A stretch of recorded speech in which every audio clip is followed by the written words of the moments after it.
ಶ್ರೀಕೃಷ್ಣಾಯ ನಮಃ. ವಸುದೇವಸುತಂ ದೇವಂ ಕಂಸಚಾಣೂರಮರ್ದನಂ ದೇವಕೀ ಪರಮಾನಂದಂ ಕೃಷ್ಣಂ ವಂದೇ ಜಗದ್ಗುರುಂ.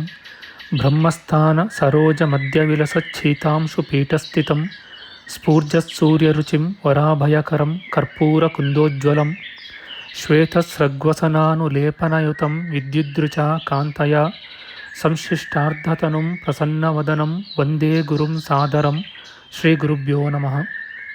ಲಂಬೋದರಂ ಪರಮಸುಂದರಮೇಕದಂತಂ ರಕ್ತಾಂಬರಂ ತ್ರಿನಯನಂ ಪರಮಂ ಪವಿತ್ರಂ ಉದ್ಯದ್ದಿವಾಕರಕರೋಜ್ವಲಕಾಯಕಾಂತಂ ವಿಘ್ನೇಶ್ವರಂ ಸಕಲವಿಘ್ನಹರಂ ನಮಾಮಿ.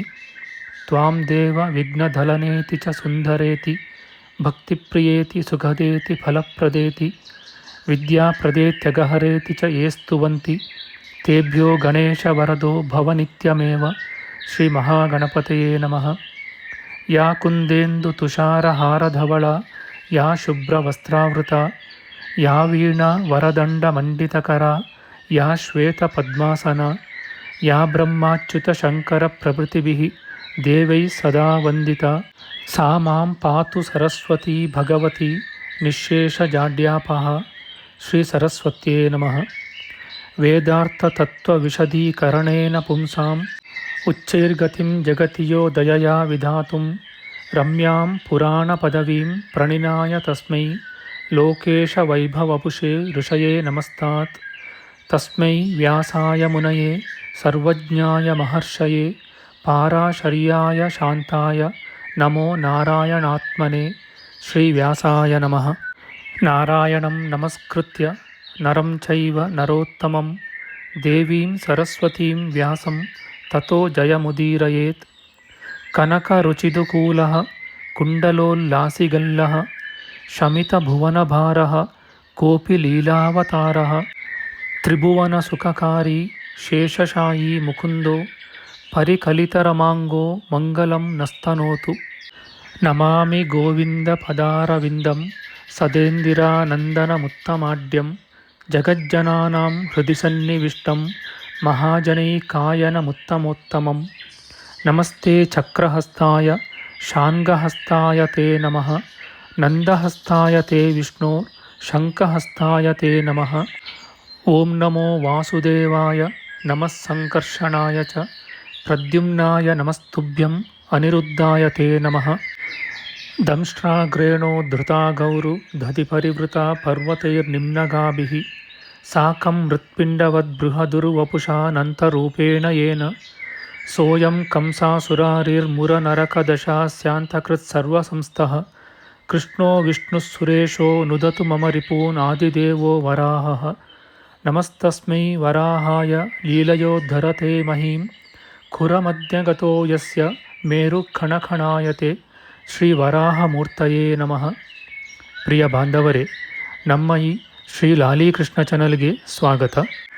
ಇಂದಿನ ವಿಡಿಯೋದಲ್ಲಿ ನಾವು ಶ್ರೀ ವರಾಹ ಮಹಾಪುರಾಣದ 16ನೆಯ ಅಧ್ಯಾಯವಾದ ದುರ್ವಾಸ ಶಾಪದಿಂದ ಪದಚ್ಯುತನಾದ ಇಂದ್ರನು ಕಾಶಿಯಲ್ಲಿ ಬಂದು ನೆಲೆಸಿದುದು, ದುರ್ಜಯನ ಮರಣವನ್ನು ಕೇಳಿ ವಿದ್ಯುತ್ ಸುವಿದ್ಯುತ್ತುಗಳು ದೇವತೆಗಳ ಮೇಲೆ ಯುದ್ಧಕ್ಕೆ ಪ್ರಯತ್ನಿಸಿದುದು, ಅವರನ್ನು ಜಯಿಸುವ ಶಕ್ತಿಯನ್ನು ಪಡೆಯಲು ದೇವತೆಗಳು ಬೃಹಸ್ಪತಿಯ ಉಪದೇಶದಂತೆ ಗೋಮೇಧ ಯಜ್ಞ ಮಾಡಲು ನಿಶ್ಚಯಿಸಿ ಯಜ್ಞ ಪಶುಗಳನ್ನು ಸಂಚಾರಕ್ಕೆ ಬಿಟ್ಟು ಸರಮೆ ಎಂಬ ನಾಯನ್ನು ರಕ್ಷಣೆಗಾಗಿ ಕಳುಹಿಸಿದುದು.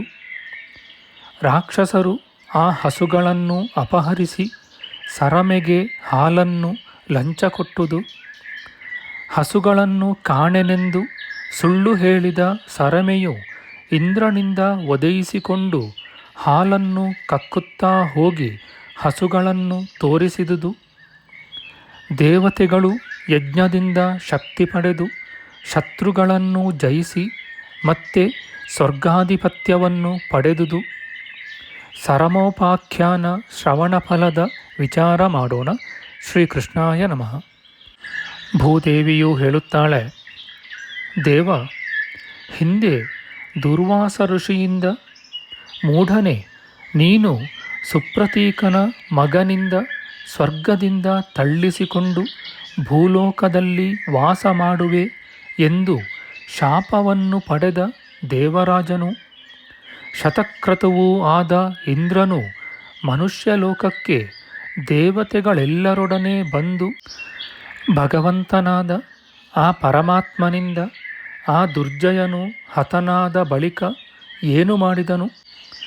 ಯೋಗ್ಯಜ್ಞರಲ್ಲಿ ಮೇಲಾದ ಆ ವಿದ್ಯುತ್ ಸುವಿದ್ಯುತ್ತುಗಳು ಆಗ ಸ್ವರ್ಗದಲ್ಲಿ ಏನು ಮಾಡಿದರು ಎಂಬ ಈ ನನ್ನ ಸಂದೇಹವನ್ನು ದಯೆಯಿಂದ ಪರಿಹರಿಸು. ವರಾಹಮೂರ್ತಿಯು ಹೇಳುತ್ತಾನೆ, ಭೂದೇವಿಯೇ, ದುರ್ಜಯನಿಂದ ಸೋತ ಶತಕ್ರತುವು ದೇವತೆಗಳೊಡೆಯನೂ ಆದ ಇಂದ್ರನು ಆಗ ದೇವ ಯಕ್ಷ ಮಹೋರಗರೊಡನೆ ಭಾರತ ವರ್ಷದಲ್ಲಿ ಕಾಶಿಯಲ್ಲಿ ಬಂದು ಸೇರಿ ಮೊದಲಿನಿಂದಲೂ ನೆಲೆ ನಿಂತನು.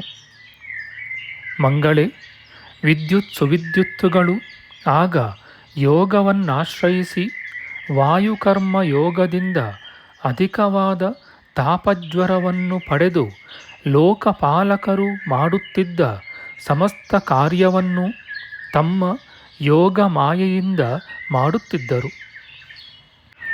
ಆ ದುರ್ಜಯನು ಸತ್ತುದನ್ನು ಕೇಳಿ ಅವರು ಅದುವರೆಗೆ ಸಮುದ್ರದೊಳಗಡೆಯಲ್ಲಿದ್ದ ತಮ್ಮ ಚತುರಂಗ ಸೇನೆಯನ್ನು ತೆಗೆದುಕೊಂಡು ಆಗ ದೇವತೆಗಳ ಮೇಲೆ ಯುದ್ಧಕ್ಕೆ ಹೊರಟರು.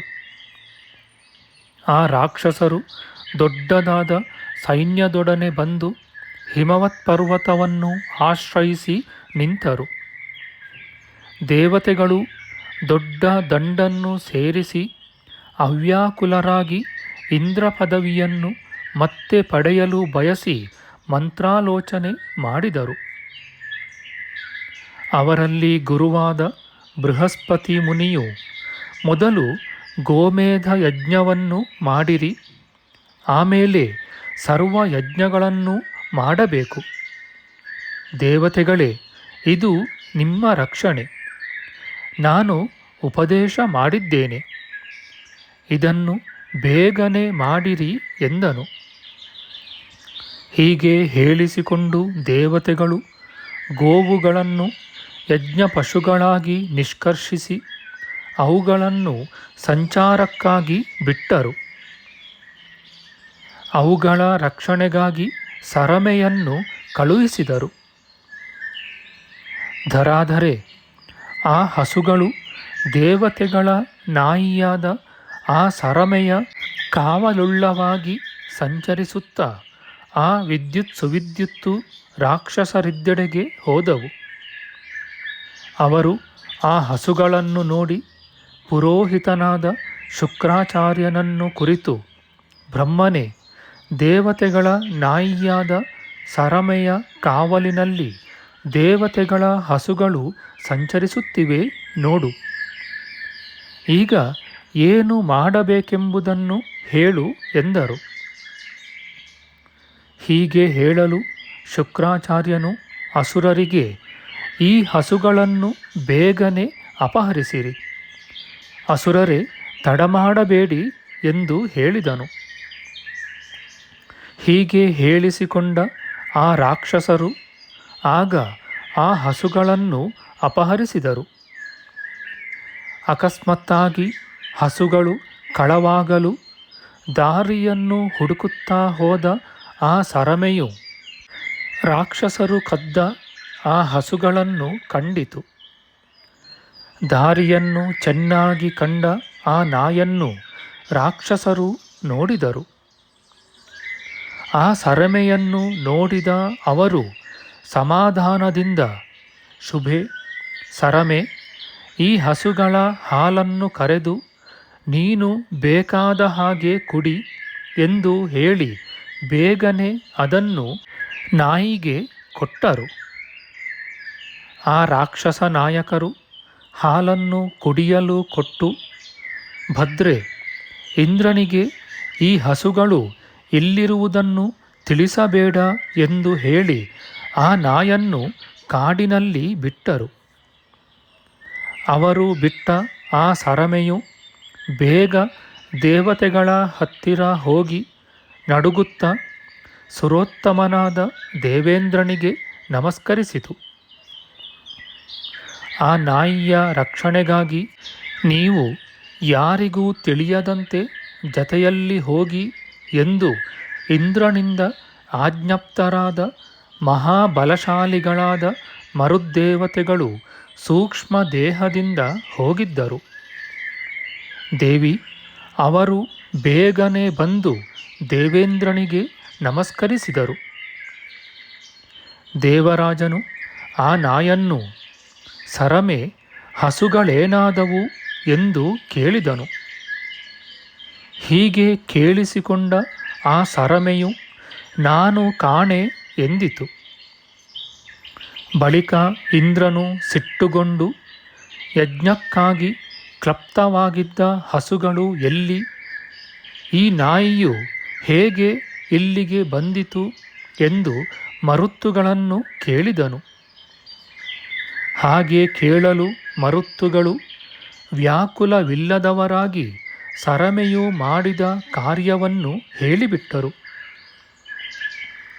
ಬಳಿಕ ಪಾಕಶಾಸನನಾದ ದೇವೇಂದ್ರನು ಬಹಳ ಸಿಟ್ಟಿನಿಂದ ಎದ್ದು ನಾಯಿಯನ್ನು ಒದೆದನು. ಧರೆ, ಮೂಢಳೆ, ನೀನು ಹಾಲನ್ನು ಕುಡಿದೆ. ಆ ಹಸುಗಳನ್ನು ರಾಕ್ಷಸರು ಅಪಹರಿಸಿದರು ಎಂದು ಹೇಳಿ ಅವನು ಸರಮೆಯನ್ನು ಒದ್ದನು. ಇಂದ್ರನ ಆ ಒದೆಯಿಂದ ನಾಯಿ ಕುಡಿದಿದ್ದ ಹಾಲನ್ನು ಕಕ್ಕಿತು. ಆ ಹಾಲನ್ನು ಬಾಯಿಂದ ಸುರಿಸುತ್ತಲೇ ಆ ನಾಯಿಯು ಯಜ್ಞದ ಆ ಹಸುಗಳಿದ್ದೆಡೆಗೆ ಹೋಯಿತು. ಭೂದೇವಿ, ಆಗ ದೇವೇಂದ್ರನು ಸೈನ್ಯದೊಡನೆ ಅಲ್ಲಿಗೆ ಹೋಗಿ ರಾಕ್ಷಸರು ಕದ್ದಿದ್ದ ಆ ಹಸುಗಳನ್ನು ಕಂಡನು. ಹಸುಗಳನ್ನು ರಕ್ಷಿಸುತ್ತಿದ್ದ ಅತಿ ಬಲಶಾಲಿಗಳಾದ ರಾಕ್ಷಸರು ಇಂದ್ರ ಸೈನ್ಯದಿಂದ ಹತರಾಗಿ ಹಸುಗಳನ್ನು ತಮ್ಮ ಬಂಧನದಿಂದ ಬಿಟ್ಟರು. ಪ್ರಭುವಾದ ದೇವೇಂದ್ರನು ಬಳಿಕ ಪರಮ ಸಂತುಷ್ಟರಾದ ಸಾಮಂತರೊಡನೆ ಆ ಹಸುಗಳನ್ನು ಪಡೆದು ಹೆಚ್ಚಾದ ಸಂತೋಷದಿಂದ ಬಗೆ ಬಗೆಯಾದ ಸಾವಿರಾರು ಯಜ್ಞಗಳನ್ನು ಮಾಡಿದನು. ಮಾಡುವ ಯಜ್ಞಗಳಿಂದ ಇಂದ್ರನ ಶಕ್ತಿಯೂ ಸೈನ್ಯವೂ ಹೆಚ್ಚಾಗಿ ಬೆಳೆಯಿತು. ಇಂದ್ರನು ಹೆಚ್ಚಿದ ಬಲದಿಂದ ದೇವಸೇನೆಗೆ ದೇವತೆಗಳು ಬೇಗನೆ ರಾಕ್ಷಸರ ಕೊಲೆಗೆಲಸಕ್ಕೆ ಸಿದ್ಧರಾಗಲಿ ಎಂದು ಹೇಳಿದನು. ಹೀಗೆ ಹೇಳಲು ದೇವತೆಗಳು ಒಡನೆಯೇ ಯುದ್ಧ ಸನ್ನದ್ಧರಾದರು. ರಾಕ್ಷಸರು ಇಲ್ಲದಂತೆ ಮಾಡಲು ಇಂದ್ರ ಸಹಿತರಾಗಿ ದೇವತೆಗಳು ಹೊರಟರು. ಹೋಗಿ ಯುದ್ಧ ಮಾಡಿ ರಾಕ್ಷಸ ಸೈನ್ಯವನ್ನು ಬೇಗನೆ ಜಯಿಸಿದರು. ಧರೆ, ದೇವತೆಗಳಿಂದ ಜಿತರಾಗಿ ಹತರಾಗದೆ ಉಳಿದ ಅಸುರರು ಭಯದಿಂದ ನಡುಗುತ್ತಾ ಬುದ್ಧಿಗೆಟ್ಟು ಸಾಗರ ಜಲದಲ್ಲಿ ಮುಳುಗಿದರು. ಧರೆ, ವಿಭುವು ದೇವತೆಗಳ ಒಡೆಯನೂ ಆದ ಇಂದ್ರನು ಲೋಕಪಾಲಕರೊಡನೆ ಸ್ವರ್ಗವನ್ನು ಏರಿ ಹಿಂದಿನಂತೆ ಪಾಲಿಸಿ ಭೋಗಿಸಿದನು. ಯಾರು ಉತ್ತಮವಾದ ಈ ಸರಮೋಪಾಖ್ಯಾನವನ್ನು ದಿನವೂ ಕೇಳುವರೋ ಅವರು ಗೋಮೇಧ ಯಜ್ಞ ಫಲವನ್ನು ಪಡೆಯುವರು. ರಾಜ್ಯವನ್ನು ಕಳೆದುಕೊಂಡಿರುವ ರಾಜನು ಇದನ್ನು ಮನಸ್ಸಿಟ್ಟು ಕೇಳಿದನಾದರೆ ದೇವೇಂದ್ರನು ಸ್ವರ್ಗವನ್ನು ಪಡೆದಂತೆ ತನ್ನ ರಾಜ್ಯವನ್ನು ಮತ್ತೆ ಪಡೆಯುವನು. ಇತಿ ಶ್ರೀ ವರಾಹಪುರಾಣೆ ಆದಿಕೃತವೃತ್ತಾಂತೆ ಸರಮೋಪಾಖ್ಯಾನಂ ನಾಮ ಷೋಡಶೋಧ್ಯಾಯಃ. ನಮ್ಮ ಮುಂದಿನ ವಿಡಿಯೋದಲ್ಲಿ ನಾವು ಶ್ರೀ ವರಾಹ ಮಹಾಪುರಾಣದ 17ನೆಯ ಅಧ್ಯಾಯವಾದ ಮಹಾತಪಮುನಿಯ ಮತ್ತು ಪ್ರಜಾಪಾಲ ರಾಜನ ಚರಿತ್ರೆ, ಮಣಿಜನಾದ ಸುಪ್ರಭನು ಶ್ರುತಕೀರ್ತಿ ಮಹಾರಾಜನಿಗೆ ಪ್ರಜಾಪಾಲನೆಂಬ ಹೆಸರಿನಿಂದ ಪುತ್ರನಾಗಿ ಉದಿಸಿ ಮಹಾತಪ ಮುನಿಯ ಆಶ್ರಮಕ್ಕೆ ಹೋದುದು. ಮಹಾತಪನ ಆಶ್ರಮದ ವರ್ಣನೆ, ಮಹಾತಪನ ಸಂದರ್ಶನ, ಅವನಿಂದ ಮುಕ್ತಿ ಮಾರ್ಗ ಶ್ರವಣ. ಮುಕ್ತಿಯನ್ನು ಬಯಸುವವರು ವಿಷ್ಣುವನ್ನು ಒಲಿಸಲು ಹೇಗೆ ಪೂಜಿಸಬೇಕೆಂದು ಪ್ರಶ್ನಿಸಿದ ಪ್ರಜಾಪಾಲನಿಗೆ ಮಹಾತಪ ಮುನಿಯು ಬ್ರಹ್ಮಾದಿ ಸಕಲ ದೇವತೆಗಳು ವಿಷ್ಣುವಿನಿಂದಲೇ ಉದಿಸಿದವರೆಂದು ಹೇಳಿದುದು. ಅಗ್ನಿ, ಅಶ್ವಿನಿ ದೇವತೆಗಳು, ಗೌರಿ, ಗಣಪತಿ ಮೊದಲಾದವರೆಲ್ಲರೂ ಗರ್ವಿತರಾಗಿ ಸೋತು ಮತ್ತೆ ವಿಷ್ಣುವಿಗೆ ಶರಣಾಗತರಾಗಿ ಸ್ತುತಿಸಿ ಮೊರೆಹೊಕ್ಕರೆಂದುದು. ದೇವನು ಲೀಲೆಗಾಗಿ ಅವರನ್ನು ಸೃಷ್ಟಿಸಿದ್ದಾಗಿ ಹೇಳಿ ಅವರಿಗೆ ಸಾಕಾರ ನಿರಾಕಾರವೆಂಬ ಎರಡೆರಡು ರೂಪಗಳನ್ನು ಕೊಟ್ಟನೆಂಬ ವಿಚಾರ ಮಾಡೋಣ. ಆಧ್ಯಾತ್ಮಿಕ ಚರ್ಚೆ ಮತ್ತು ವಿಚಾರ ವಿನಿಮಯಕ್ಕಾಗಿ ಶುರು ಮಾಡಿದ ಈ ಚಾನಲ್ನಲ್ಲಿ ನಾವು ಅಪ್ಲೋಡ್ ಮಾಡುವ ಎಲ್ಲ ವಿಡಿಯೋಗಳನ್ನು ಸಂಪೂರ್ಣವಾಗಿ ನೋಡಿ ನಿಮ್ಮ ಸಲಹೆಗಳನ್ನು ಕಮೆಂಟ್ ಬಾಕ್ಸ್ನಲ್ಲಿ ಬರೆಯಿರಿ. ದಯವಿಟ್ಟು ಈ ಚಾನಲ್ಗೆ ಸಬ್ಸ್ಕ್ರೈಬ್ ಮಾಡಿ ಹಾಗೂ ಬೆಲ್ ಬಟನ್ ಒತ್ತಿ ನಾವು ಹಾಕುವ ಎಲ್ಲ ವಿಡಿಯೋಗಳನ್ನು ನೋಡಿ ಪ್ರೋತ್ಸಾಹಿಸಿ. ಕೃಷ್ಣಂ ನಾರಾಯಣಂ ವಂದೇ, ಕೃಷ್ಣಂ ವಂದೇ ವ್ರಜಪ್ರಿಯಂ, ಕೃಷ್ಣಂ ದ್ವೈಪಾಯನಂ ವಂದೇ, ಕೃಷ್ಣಂ ವಂದೇ ಪೃಥಾಸುತಂ. ಶ್ರೀಕೃಷ್ಣಾಯ ನಮಃ.